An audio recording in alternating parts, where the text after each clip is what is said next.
Assalamualaikum warahmatullahi wabarakatuh. Apa kabar soleh dan soleha kelas 9? Ibu harap kalian semua dalam keadaan baik, sehat. Nah, sesuai janji ibu akan memberikan video penjelasan atau pembahasan soal simulasi ujian IPA. Rencananya, video akan ibu bagi menjadi dua, yaitu video yang membahas soal nomor 1 sampai dengan 20 dan video kedua membahas soal nomor 21 sampai dengan 40. Ibu harap kalian simak baik-baik video ini karena nanti pada saat kalian ujian sekolah, soal yang keluar itu adalah hampir mirip dengan soal-soal yang ibu bahas hari ini.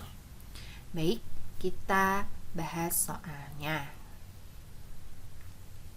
Apa yang harus soleh dan soleha lakukan agar sukses nanti ketika mengerjakan ujian sekolah?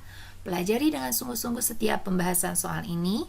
Fokus, mengulangi pembahasan jika kalian masih belum paham, dan kerjakan latihan soal yang ibu sajikan di e-learning PJJ IPA. Soal nomor 1, besaran dan satuan ini. Jika melihat dari tabel, ada besaran, ada satuan, dan ada alat ukur. Di sini, kalian materi kelas 7 ya, ada besaran massa, waktu, panjang, dan suhu. Pertanyaannya, kelompok besaran satuan SI dan alat ukur yang sesuai ditunjukkan oleh nomor titik-titik. Satuan SI itu adalah satuan internasional, jadi pasangannya dari besaran. Besaran massa, kita cek. Satuannya kilogram, betul. Alat ukurnya neraca, betul. Neraca itu nama lain dari timbangan. Oke, yang kedua, waktu. Satuannya detik, betul. Detik itu nama lain dari sekon.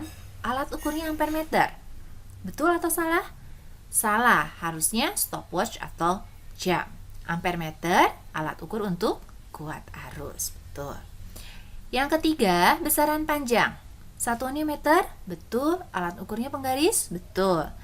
Nah, berarti jawabannya kita sudah tahu nih, 1 dan 3, yakni B.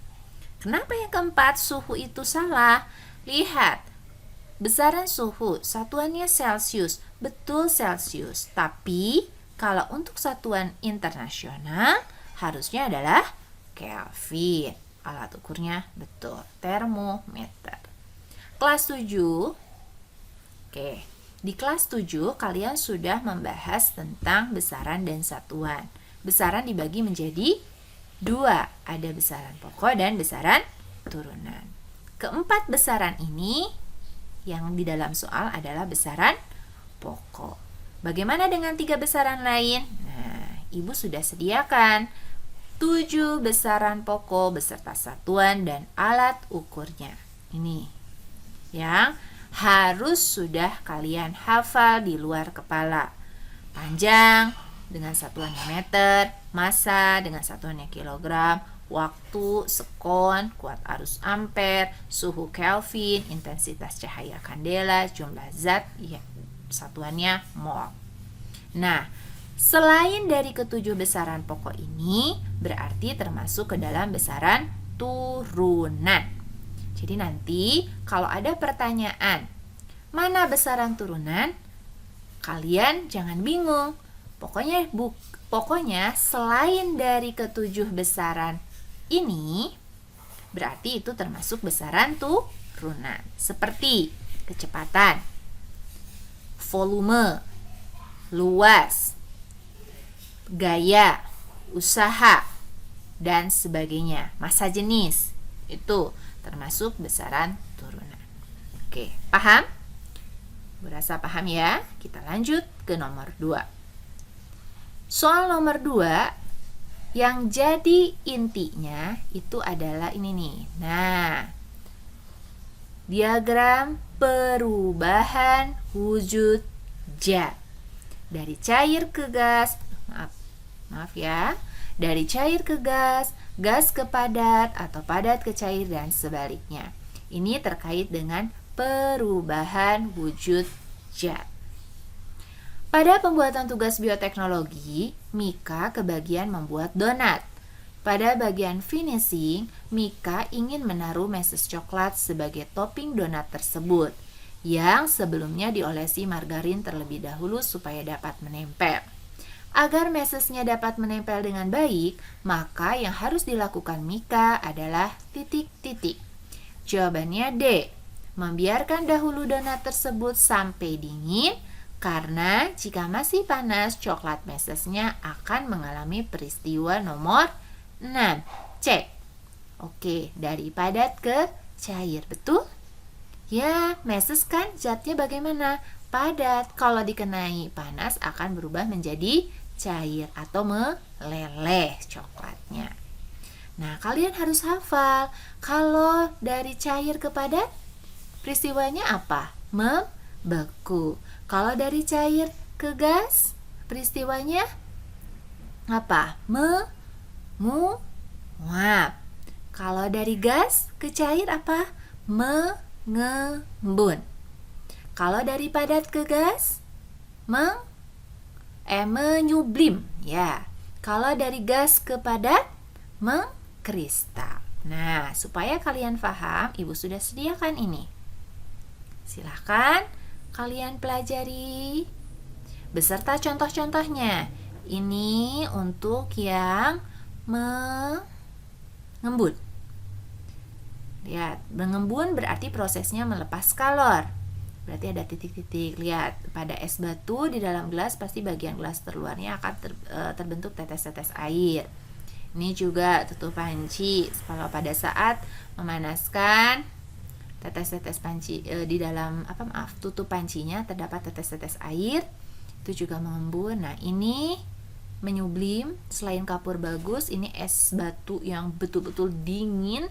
Itu kan suka keluar uap-uap seperti ini, asap maksudnya. Seperti frog begini. Nah, frog ya. Nah, ini berarti menyublim. Nah, ini mengkristal. Jadi pada saat terbentuknya salju. Kalau ini menguap. Paham ya? Jadi patokannya kalian harus hafal ini. Oke. Kita lanjut soal nomor 3. Disediakan pernyataan. Ada 4 pernyataan. Gas yang keluar dari hasil pembakaran kendaraan bermotor adalah gas karbon monoksida. Oksigen yang masuk ke dalam tubuh digunakan pada saat proses pembakaran makanan untuk menghasilkan energi. Asap pabrik menjadi salah satu penyebab udara menjadi tercemar. Hasil dari fotosintesis adalah glukosa dan oksigen. Dari keempat pertanyaan di atas, manakah yang menunjukkan suatu materi atau zat yang berupa campuran? Kalian ingat bahwa materi itu dibagi menjadi 2. Ini materi kelas 7, zat tunggal dan campuran. Kalau campuran berarti bisa lebih dari 2 unsur yang ada di dalamnya. Oke, gas karbon monoksida, ini CO. Ini adalah termasuk senyawa, bukan campuran. Oksigen yang masuk ke dalam tubuh juga merupakan senyawa.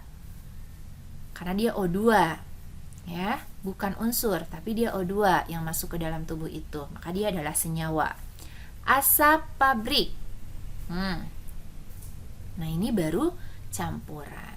Kenapa campuran? Asap kan tidak hanya dari satu jenis unsur atau 2 jenis unsur, dia bisa lebih. Nah, sedangkan yang keempat, C6H12O6 dan oksigen, ini termasuk juga ke dalam senyawa. Berarti jawabannya adalah asap, nomor 3B.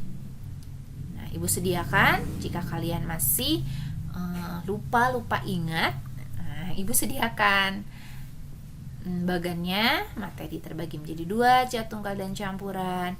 Kemudian ada unsur senyawa. Nah, di sini juga sudah Ibu sediakan perbedaan dari unsur, senyawa, dan campuran. Yang biasa sering keluar itu adalah unsur dan senyawa dan campuran secara umum. Antara koloid, suspensi, dan larutan itu jarang keluar, tapi Ibu perkenalkan di sini ya, larutan, koloid, dan suspensi perbedaannya. Kalau larutan itu contohnya ketika kamu melarutkan air dan gula. air garam, air dan garam ketika sudah diaduk itu kan homogen akhirnya. Apakah gula dan garamnya tetap ada di dalam air? Terlihat tidak, tetapi dia sudah tercampur dengan air. Karena zat terlarutnya, gulanya, partikelnya kecil sehingga bisa terlarut dengan air. Kalau koloid, kalau koloid misalnya kalian bikin air tepung, bikin bala-bala, kalau disimpan lama-kelamaan itu ada endapan, di bawahnya adalah tepungnya, yang di atasnya itu ada airnya. Nah, itu agak keruh-keruh airnya, itu adalah koloid. Bagaimana dengan suspensi? Suspensi mah misalnya air pasir. Pasirnya masih tetap banyak tuh terlihat, kemudian airnya sangat kotor, keruh. Jadi kekeruhan antara koloid dengan suspensi itu lebih keruh suspensi. Nah, ini contoh unsur. Ini emas. Emas itu kalau dilambangkan kan Cu, ya. Nah, ini senyawa air yang sering keluar itu adalah ini. Nah, air itu gabungan dari unsur hidrogen dan oksigen. Nah, susunan daripada unsurnya ini itu selalu tetap kalau senyawa. Tapi bagaimana kalau dengan campuran? Kalau campuran susunan unsur-unsur pembentuknya bisa berbeda-beda. Jadi tidak selalu tetap gitu. Garam dapur itu gabungan dari unsur natrium dan klorin. Ini juga sama. Susunannya harus sama. Nanti kan di dalam kimianya Na2Cl. Nah, natriumnya harus 2, klorinnya harus 1. Gula tebu, susunan unsur penyusunnya karbon, hidrogen, dan oksigen. Ini pun susunannya harus selalu sama, tidak boleh berubah. Oke, sampai sini paham ya? Jadi nanti patokannya kalian harus tahu mana unsur, mana senyawa, mana campuran. Baik, lanjut ke soal nomor 4. Ada nih, ini itu ada sebuah metode pemisahan campuran. Di sini memisahkan apa ya? Ini alat penjernih air. Ini alat penjernih air, berarti air yang masuk, kemudian hasil penjernihan. Metode pemisahan campuran yang sama seperti metode pemisahan campuran pada gambar adalah titik-titik. A. Pembuatan santan dari kelapa parut. B. Pembuatan garam. C. Pemisahan air tawar dari air laut. D. Pemisahan sel darah merah dan sel darah putih. Ini berarti kan air kotor pakai penjernihan itu disaring kan? Berarti jawabannya adalah A. Pembuatan santan dari kelapa parut. Kalian pernah lihat kan orang tuamu membuat santan itu kan disaring, ada penyaringnya. Prinsip kerjanya atau metode pemisahannya sama dengan prinsip dari metode penjernihan air. Kalau pembuatan garam yang mana? Nah, ini yang filtrasi, berarti yang penjernihan air itu. Kalau pembuatan garam yang mana? Pembuatan garam itu nih dengan cara penguapan atau kata lainnya adalah evaporasi. Jadi nanti air lautnya menguap, terpisah itu adalah garamnya. Kalau dikristalkan nanti untuk membentuk kristal-kristal garamnya dengan cara pengkristalan. Nah, kalau evaporasi ini evaporasi. Kemudian destilasi. Destilasi untuk mana? Ini pemisahan air tawar dari air laut. Prinsipnya kalau destilasi ini dengan cara menguapkan dan diikuti proses kondensasi atau pengembunan. Ini berdasarkan perbedaan titik didih. Jadi antara air tawar dengan air laut itu ada perbedaan titik didih. Nah, nanti terpisah ke sini. Yang lebih cepat menguap berarti nanti keluar, yang lebih lambat nanti keluar melalui tetesan-tetesan ini. Itu destilasi. Nah, yang ke D, pemisahan sel darah merah dan sel darah putih itu dengan cara sentrifugasi. Ini pakai alat yang bergerak, memutar dengan sangat cepat, sentrifugasi itu. Pemisahan padatan dari suatu suspensi dalam jumlah kecil dengan pemutaran yang sangat cepat. Nah, di sini jadi berputar nanti nih, alat ini tuh sangat cepat. Jadi prinsipnya terkait dengan gaya sentrifugal dan gaya gravitasi. Nanti akhirnya terpisah si selnya dengan larutan darahnya, airnya. Darah tuh salah satu komposisinya adalah air. Nah, nanti sel dengan airnya itu terpisah.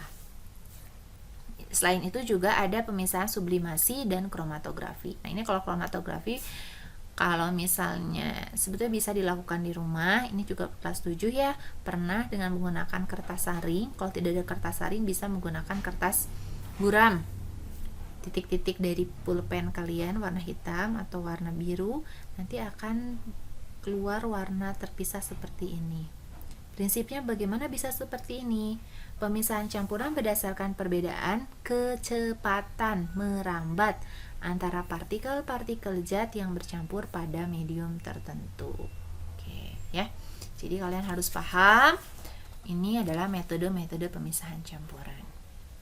Kalau yang tadi ini penguapan sama destilasi ini sama titik didih, tapi nanti kalau destilasi tambahannya ada tadi pengembunan. Kalau sentrifugasi memisahkan dengan partikel zat dengan pemutaran cepat ya. Nah, itu harus kalian pahami.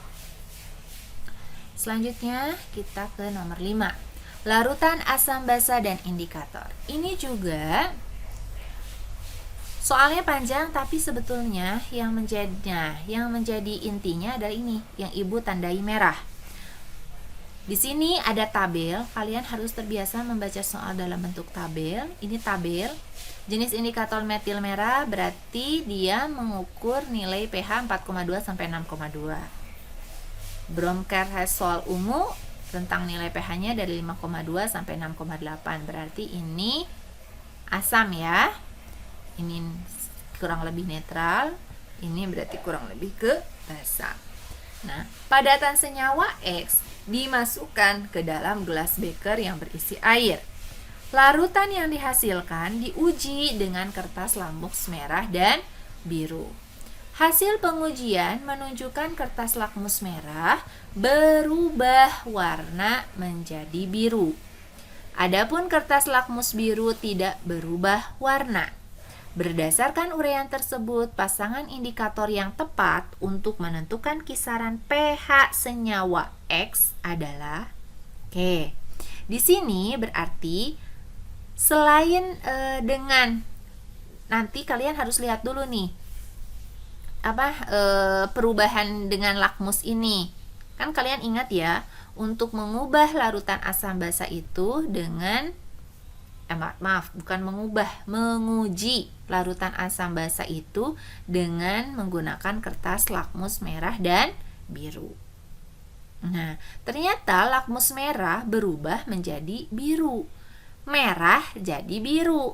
Berarti senyawa X itu adalah basa.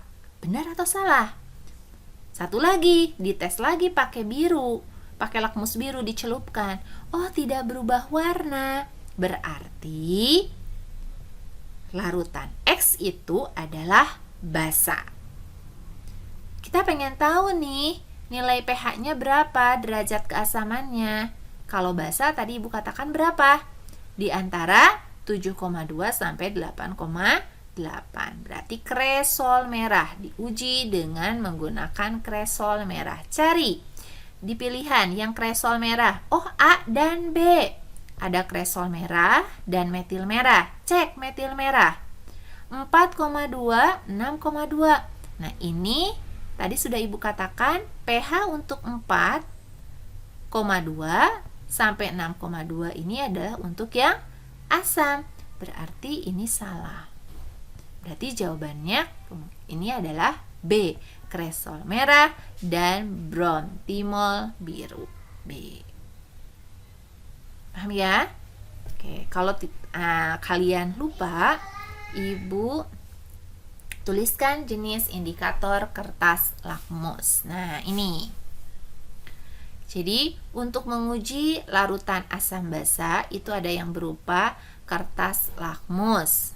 Ada lakmus merah, lakmus biru. Nah, ini kalau larutan asam.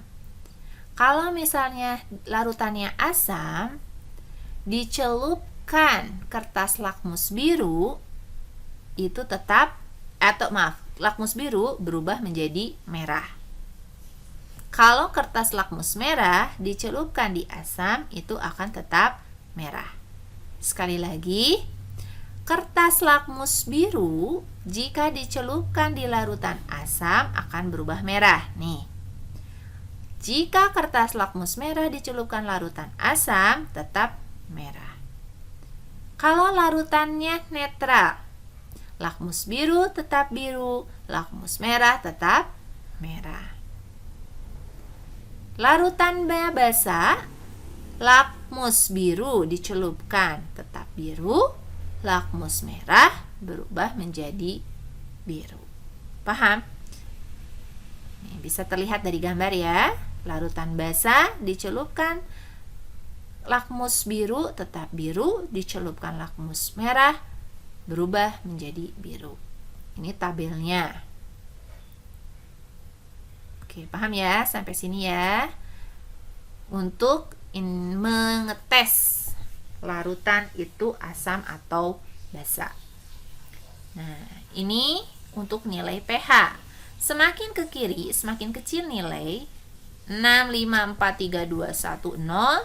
Semakin ke sampai 1, 0, ini berarti asamnya semakin kuat. Nah, ini asam lemah. Dari sini yang kuning, asam lemah. Sini semakin kuat. Nilai netral itu di 7. Semakin besar angka sampai ke 14, itu berarti derajat keasamannya adalah larutan basa. Semakin basa kuat. Kalau dari 12, 13, 14 itu sudah basa kuat. 8 sampai 11 itu adalah basa lemah. Ini adalah rentang nilai pH. Tolong diingat ya. Ini, terutama yang ini nih, perubahan warna-warna ini oleh kertas lakmus, tolong kalian ingat baik-baik. Baik, kita lanjut ke soal nomor 6. Nah, sekarang masuk ke hitungan. Menghitung kalor jenis. Ada tabel berisi logam, besi, timah, tembaga, aluminium dengan masing-masing kalor jenis. Ada tabel. Soal. Rosa memanaskan 500 gram logam dari suhu 200 derajat Celcius hingga 400 derajat Celcius. Ternyata diperlukan kalor 90.000 Joule. Jenis logam yang dipanaskan Rosa adalah titik-titik. Nah, berarti nanti kalian harus hitung dulu kalor jenisnya. Kalau sudah ketahuan nilai kalor jenisnya berapa, baru disamakan dengan kalor jenis yang ada di dalam tabel. Ini rumus menghitung kalor jenis. C kecil sama dengan Q per M kali delta T. Ini rumus yang diperoleh dari Kimencret itu. Maaf. Masih ingat ya, ini tuh turunan dari rumus yang Q sama dengan M kali C kali delta T. Supaya mudah, Ibu langsung saja. Karena di sini pertanyaannya menghitung kalor jenis, maka Ibu langsung tuliskan C sama dengan Q per M kali delta T. Ini nilai-nilai keterangannya. Oke, kita cek ya. Di sini, diketahui M massa 500 gram. Yang diminta atau sesuainya itu adalah dalam kilogram. Lihat kesesuaiannya. Maka 500 gram kita rubah ke dalam kilogram. Harus dibagi 1000. 500 dibagi 1000 sama dengan 0,5 kilogram. Ini caranya. Oke, sekarang suhu awal T0 200 derajat Celcius. Suhu akhir 400 derajat Celcius. Maka delta T atau perubahan suhu itu suhu akhir dikurangi suhu awal. 400 dikurangi 200 sama dengan 200 derajat Celcius. Kalor yang dibutuhkannya adalah Ki 90.000 Joule. Ditanyakan jenis logam. Berarti ini besi, timah, tembaga, atau aluminium. Supaya bisa mengetahui jenis logamnya apa, berarti kita harus menghitung dulu berapa kalor jenisnya. Berarti C ya. C sama dengan Q per M kali delta T sama dengan 90.000 dibagi 0,5 kali 200. 0,5 berarti ini coret, nolnya 1 berarti tinggal 5 kali 20 sama dengan 100. 90.000 dibagi 100 coret 2 0, 900 dibagi 1 jadi 900 Joule per kilogram derajat Celcius. Mana yang nilainya kalor jenisnya 900? Oh, nama logamnya adalah aluminium. Maka jawabannya adalah A. Paham? So, silakan dicek. Soal ini sering keluar. Paling nanti mungkin beda angka. Jadi tolong pahami baik-baik ya. Oke, sudah, kita lanjut ke soal nomor 7. Perhatikan kunci determinasi berikut. Nah, ini adalah kunci determinasi. Kunci determinasi ini untuk menentukan ciri dari suatu makhluk hidup. Di sini soalnya urutan identifikasi tanaman kacang merah sesuai kunci determinasi di atas adalah kacang merah. Kalian tahu kacang merah yang suka disayur oleh ibumu? Sayur kacang. Nah, pohonnya tahu?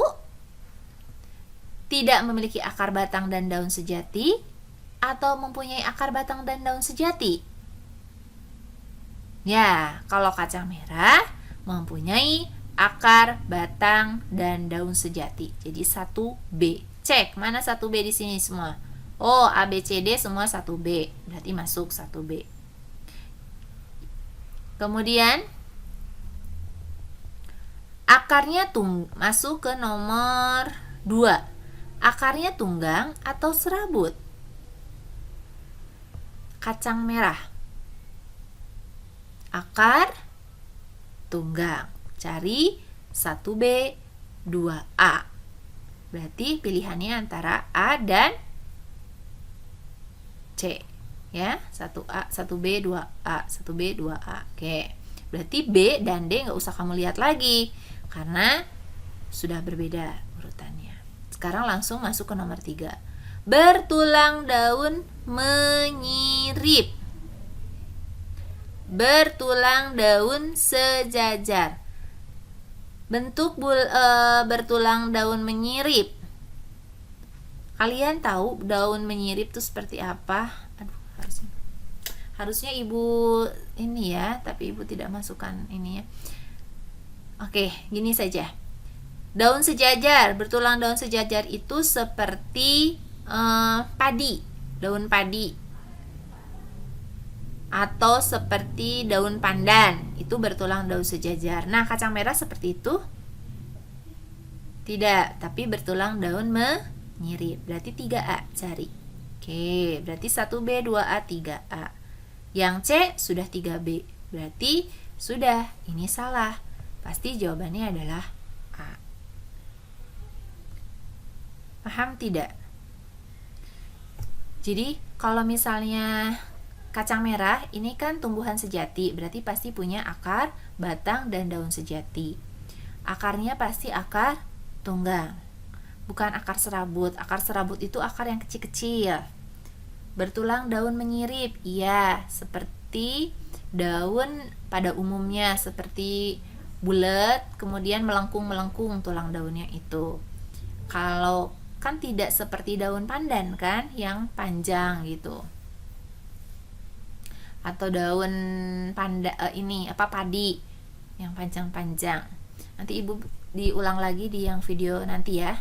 Oke, jadi jawabannya 1 B, 2A, 3A, dan 4A. Jawabannya adalah A. Lanjut ke nomor 8. Perhatikan peristiwa-peristiwa berikut di bawah ini. Adanya pergeseran lempeng bumi mengakibatkan terjadinya gempa bumi. Tanaman Amorphophallus titanium, bunga bangkai, mengeluarkan bau menyengat. Batuan di tepi pantai dapat mengalami pelapukan yang disebabkan oleh terpaan ombak. Hujan deras mengakibatkan beberapa wilayah mengalami banjir. Tanaman putri malu menempel pada batang tanaman teh-tehan. Peristiwa yang terjadi akibat gejala alam abiotik ditunjukkan oleh angka. Ingat, abiotik berarti makhluk yang tak hidup. Gejala alam akibat berarti akibat yang dilakukan oleh makhluk tak hidup. Contohnya ada batu, misalnya suhu, kemudian peristiwa banjir dan sebagainya, itu abiotik. Selain dari biotik berarti itu abiotik. Mana dari pertanyaan ini? Jawabannya 1. Adanya pergeseran lempeng bumi mengakibatkan terjadinya gempa bumi. Betul atau salah? Betul. 2. Tanaman Amorphophallus titanium itu mengeluarkan bau menyengat. Kan bunga, berarti biotik. 2 jangan dipilih. Cari antara 1 yang ada duanya tidak perlu kamu pilih, berarti A salah.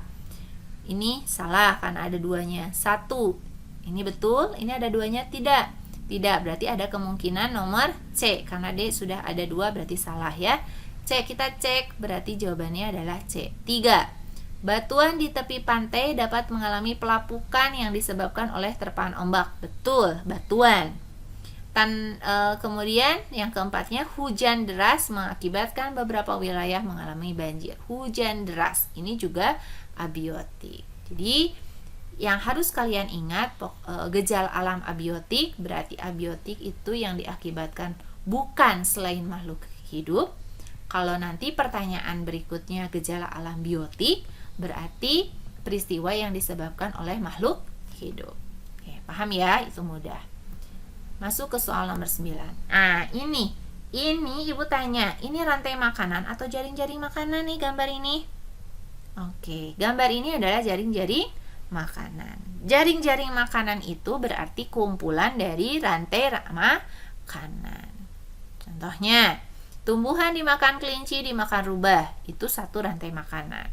Tumbuhan dimakan tikus, tikus dimakan rubah, itu 2 rantai makanan. Jadi jaring-jaring makanan itu bisa lebih dari 1 rantai makanan. Nah, pertanyaannya, apabila burung pemakan biji, oke, cek mana? Oh, ini burung pemakan biji diburu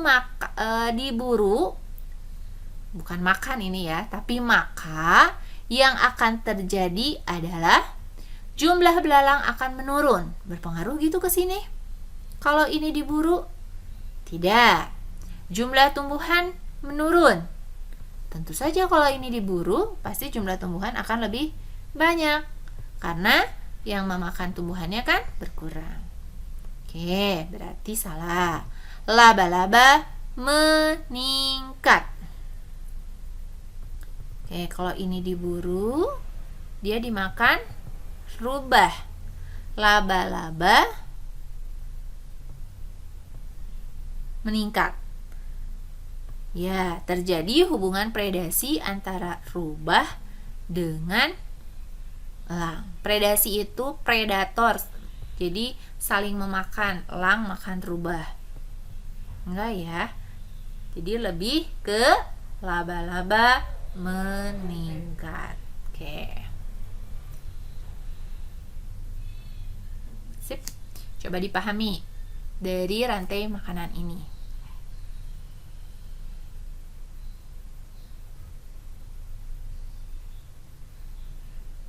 Kenapa laba-laba meningkatnya? Karena jumlah makanannya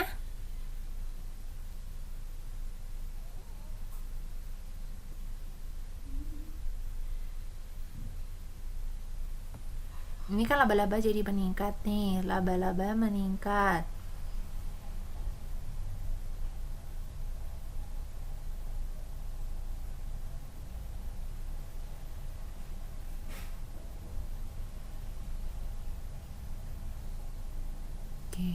Paham ya? Sip. Lanjut ke nomor 10. Perhatikan gambar di bawah ini. Nah, ini apa? Ini kelas 8 ke gerak sendi dan jenis gerak.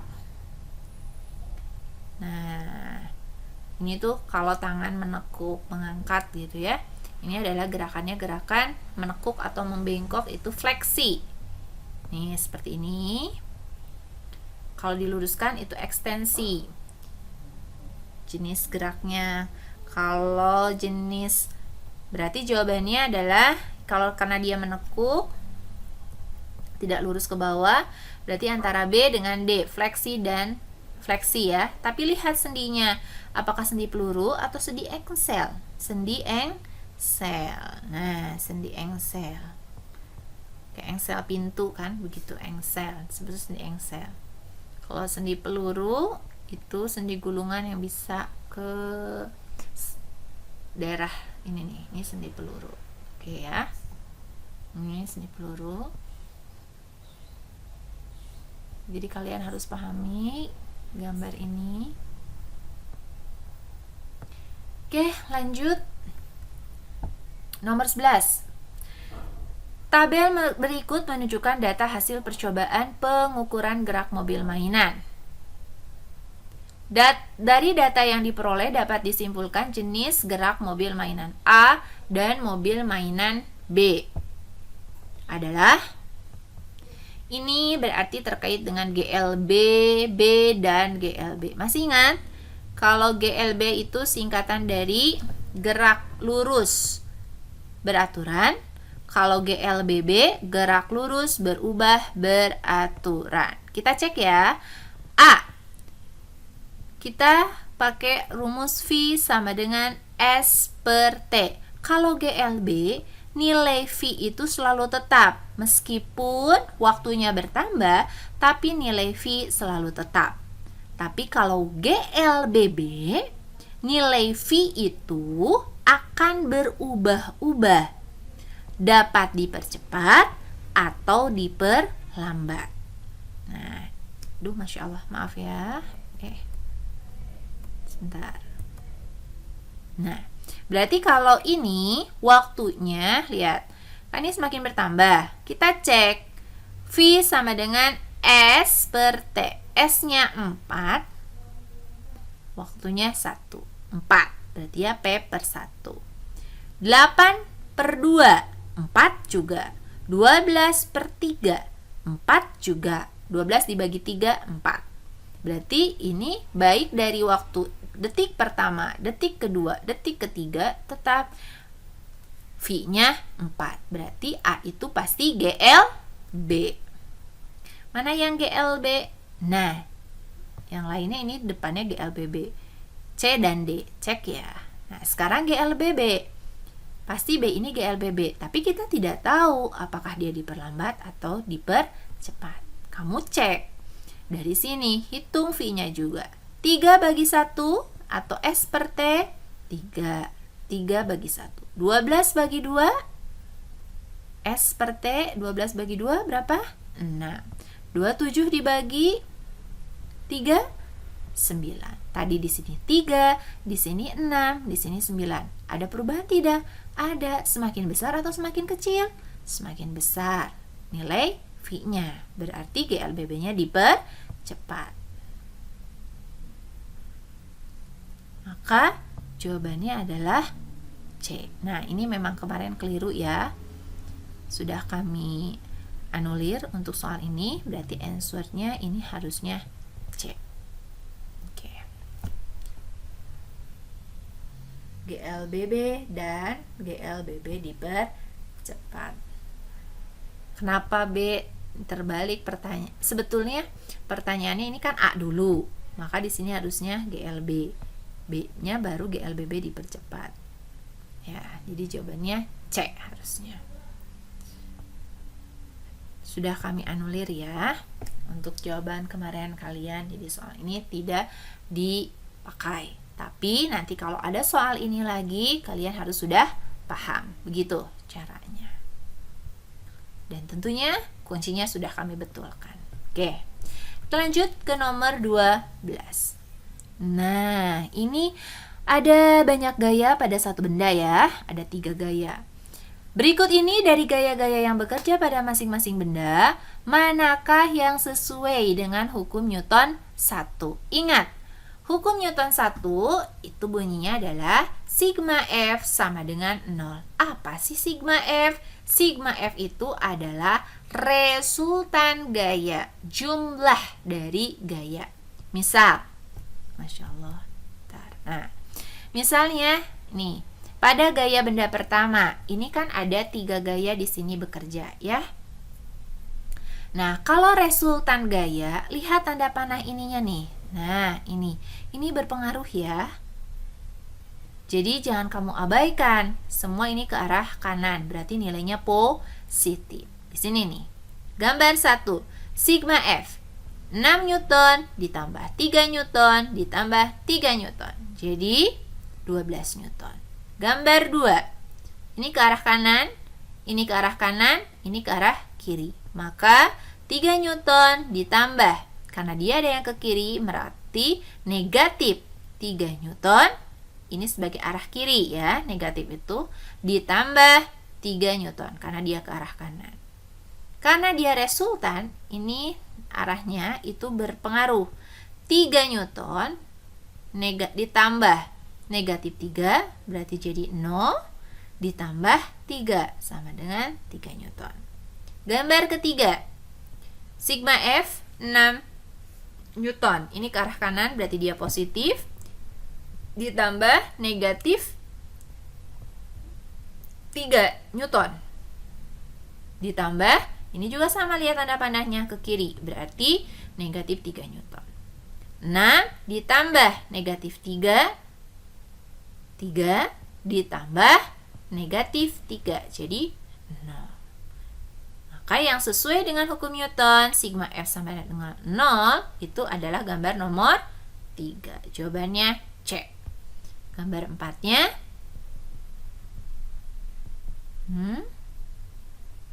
Begini hasilnya. Paham ya? Silahkan dipahami.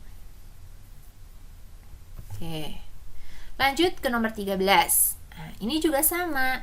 Urutan resultan gaya yang dialami balok mulai dari, nah ini dihitung semua ya, mulai dari terbesar sampai ke terkecil. Jadi kamu hitung nanti resultan P itu berapa. Ini caranya.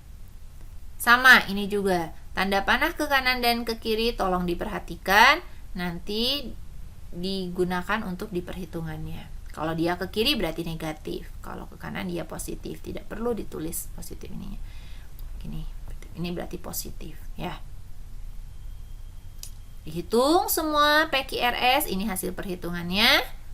Kemudian kamu urutkan dari yang terbesar sampai yang terkecil. Berarti yang terbesarnya Q 1, kemudian dilanjut dengan R, QR, kemudian S, kemudian P. Dia paling kecil karena nilainya negatif. Jadi jawabannya C. Itu menghitung resultan. Pokoknya kalau ada pertanyaan untuk menghitung resultan itu begini caranya. Langsung ya. Paham? Kita lanjut. Nomor 14. Perhatikan pernyataan-pernyataan berikut. Ada 5 pernyataan. Dari kelima pernyataan tersebut, manakah yang termasuk dalam contoh usaha? Dalam fisika, kalian sudah belajar bahwa usaha itu pasti ada perubahan. Ya. Jadi tidak berarti dalam posisi 0 atau diam, tapi pasti berubah. Ada perubahan posisi, itu usaha. Ada gaya yang dikenakan. Pada kalimat pernyataan nomor 1, Mia duduk sambil membaca sebuah buku. Berarti kan dia diam. Ada usaha tidak? Tidak. Nomor 2, Bobby menarik mobil truk mainan. Menarik. Awalnya diam, tertarik. Berarti ada usaha. Nomor 2. Cek yang ada nomor 2 di Option mana saja? Oh, di semua option ada. Oke, nomor 2 berarti pasti betul. Nomor 3. Lisa berbaring di tempat tidur karena sakit. Ada usaha tidak? Tidak. Berarti lihat A, B, C, D atau option yang ada nomor 3-nya, berarti itu pasti salah. Jadi jangan kamu pilih A, D, jangan kamu pilih karena ada angka 3-nya. Tadi nomor 1 juga salah, berarti yang ada angka 1-nya jangan kamu pilih. Ya, C ada angka 1-nya meskipun ada angka 2, berarti pasti salah. Jadi jawabannya pasti B. Nah, begitu cara cepatnya. Ya. Tapi kita cek satu-satu ya. Nomor 4, Andi mendayung perahu di danau. Iya, jelas. Pasti ada perubahan posisi kan? Si Andi mendayung pasti perahunya bergerak. Nah, berarti 2, 4 benar. 5, Pak Hudi mendorong mobil mogok menuju bengkel. Jelas, ini ada yang bergerak, mendorong. Jadi 2, 4, dan 5 betul. Jawabannya adalah B. Lanjut, soal nomor 15. Perhatikan gambar sketsa seorang anak yang sedang menendang bola berikut dengan lintasan yang dilalui oleh bola. Ibu tanya dulu, ini lintasannya lintasan apa? Lintasan parabola. Lintasan parabola itu apa? Karena bola gitu, jadi lintasan parabola. Bukan ya. Lintasan parabola itu ini. Nah, ada melengkung. Nah, di sini terjadi ada gerak energi yang berubah. Pertanyaannya, dari gambar tersebut, energi kinetik dan energi potensial yang terbesar dimiliki oleh bola ketika ditendang berada pada posisi. Energi kinetik. Awalnya diam, otomatis di sini tidak ada energi potensial maupun energi kinetik. Ditendang sekuat-kuatnya oleh orang ini. Set ke atas. Pada sampai puncak, ingat, selalu di posisi puncak, ini energi potensial terbesar. Ingat ya, apapun benda itu ada di puncak, ini dari sini kan dari bawah terus sampai dia di titik puncak, berarti energi potensialnya terbesar. Ketika bola itu sudah mulai jatuh ke bawah, perlahan energi potensialnya semakin berkurang sampai akhirnya di bawah itu energi potensialnya adalah 0 di 5. Tapi bagaimana dengan energi kinetiknya? Sebaliknya, energi kinetik semakin dia sampai di bawah, berarti energi kinetiknya semakin besar. Paham ya? Jadi kalau sudah di atas, energi potensialnya yang tertinggi. Kalau sudah ke bawah, berarti energi kinetiknya. Berarti jawabannya adalah 5 dan 3. Oke. Paham? Oke, lanjut ke nomor 16. Nah, ada seorang anak petugas ya, mendorong benda. Ini dengan bantuan papan seperti ini. Kalian masih ingat kelas 8? Dimiringkan, ini berarti pesawat sederhana. Pesawat sederhana jenis bidang miring. Bidang miring kenapa? Ini sisi miringnya, ini tingginya dari mobil ke bawah, ini tinggi. Nah, ininya nih. Seperti segitiga ya, segitiga siku-siku. Ini sisi miringnya, ini tingginya. Seorang pekerja akan menaikkan peti ke mobil dengan ketinggian 2 meter. Berarti dari sini ke sini 2 meter. Ini ke sini 2 meter. Titik yang ini, titik H. Di sini, ke sini. Untuk mempermudah menaikkan peti, pekerja tersebut menggunakan papan dengan panjang 5 meter. Berarti papan ini panjangnya 5 meter. Ini sampai sini 5 meter. Seperti tampak pada gambar di atas. Berapakah nilai keuntungan mekanis yang diperoleh? Berarti KM. Gimana rumusnya? Nih, keuntungan mekanis bidang miring dihitung dengan S per H. Apa itu S? S adalah sisi bidang miring. Berarti ini panjang papan. Per atau dibagi H. H itu tinggi bidang miring. Atau di sini tuh bisa sama dengan, atau kalau misalnya ada W itu berat, per F itu adalah gaya yang diberikan, berat benda atau gaya yang diberikan. Nah, di dalam soal ini ada tidak W dan F-nya? Tidak ada. Nah, kalian tidak perlu bingung, Bu, W sama F-nya tidak ada. Nggak usah bingung. Kamu gunakan saja rumus yang ini, S per H. Oke, nih, Ibu tuliskan penyelesaiannya. Ketinggiannya adalah 2 meter H. Panjang papannya S itu 5 meter. Nah, seperti ini sudah Ibu tuliskan, gambarkan. Maka KM-nya S per H. 5 dibagi 2 sama dengan 2,5. Nih. Oke, sudah ya? Jadi jawabannya B, betul. Paham? Lanjut ke soal berikutnya. 17. Riri mengalami gangguan pada tumbuhnya. Dia merasa mual, perih pada lambungnya.